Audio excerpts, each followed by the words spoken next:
va apporter les dernières mises à jour sur l'inflation du Royaume-Uni.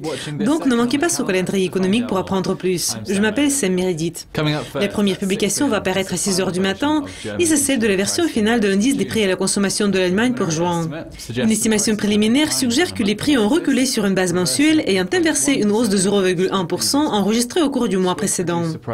L'indice des prix à la production de la Suisse pour juin va suivre à 7h15.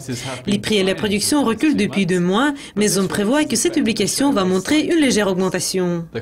L'indice des prix à la consommation du Royaume-Uni pour juin, qui est bien surveillé, est prévu pour 8h30. Les prix à la consommation ont connu une légère croissance en mai, suivant une baisse de 0,1% enregistrée en avril, ce qui était la première déflation annuelle en décennie. Le sentiment économique ZEW de l'Allemagne pour juillet va paraître à 9h. L'indice a connu une forte baisse en juin, suite à une incertitude croissante en matière des résultats de la crise grecque.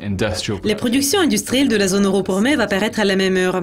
La production a rebondi en avril, comme les biens de consommation durable, les biens d'équipement et les biens intermédiaires ont enregistré des croissances.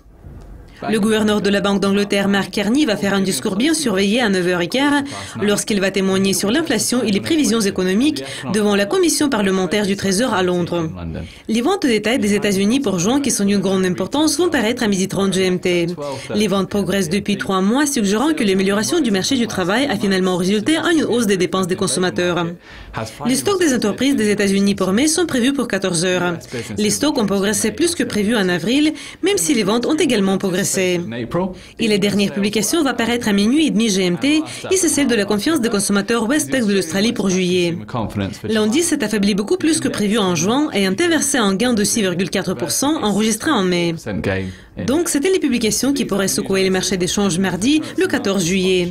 Revenez pour voir notre prochaine révision des événements clés prévus pour mercredi. Au revoir.